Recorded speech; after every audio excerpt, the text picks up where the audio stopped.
Friends, இந்த video ரொம்பவே ஒரு இம்பார்ட்டன்டான வீடியோ. யாரும் ஸ்கிப் பண்ணிடாதீங்க.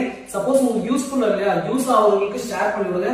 எஸ், நம்ம கேரேஜ்ல வந்துட்டு வேலைக்கு ஆட்கள் எடுத்துட்டு இருக்கோம். சோ என்னென்ன பொசிஷனுக்கு வேலைக்கு ஆட்கள் எடுத்துட்டு இருக்கோம், ஹையர் பண்றோம்னா, சோ நம்மளோட சேல்ஸ் டீம் ஜாயின் பண்ணலாம். இல்ல நம்மளோட நீங்க ஒரு டெக்னீஷியனா இருக்கீங்க, இல்ல வந்துட்டு மாடிஃபிகேஷன்லாம் இன்ட்ரெஸ்டா இருக்கீங்கன்னா நம்மளோட சர்வீஸ் டீமோட ஜாயின் பண்ணி ஒர்க் பண்ணலாம்.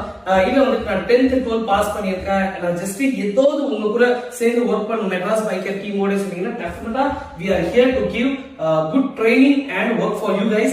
And அது போக லேடிஸ் 10th 12th முடிச்சிருந்தாலுமே நம்ம கராஜ்ல வந்து வேலை வாய்ப்புகள் இருக்கு. சோ ரெடில்ஸ் பிரான்ச்சா இருக்கட்டும், நீங்க யூஸ் பண்ணிக்கலாம். இல்ல நான் மறைமலை நகர் பக்கத்துல அங்க யூஸ் பண்ணிக்கலாம். இல்ல நான் சிட்டில இருக்க பெரம்பூர் பிரான்ச் வரணும்னு ஆசைப்பட்டீங்கன்னா சோ நம்மளோட எல்லா பிரான்ச்லயுமே வேக்கன்ட் இருக்குது. சோ நம்ம டீம் வந்துட்டு இன்க்ரீஸ் பண்றோம். சோ இது பியூட்டிஃபுல்லான ஒரு ஆப்பர்ச்சுனிட்டி. இதை யூஸ் பண்ணிக்கோங்க கைஸ். ஸ்கிரீன்ல தந்திருக்க நம்பருக்கு கால் பண்ணுங்க. உங்களுக்கு எந்த வேலையும் தெரியல, பட் உங்க டீமோட ஜாயின்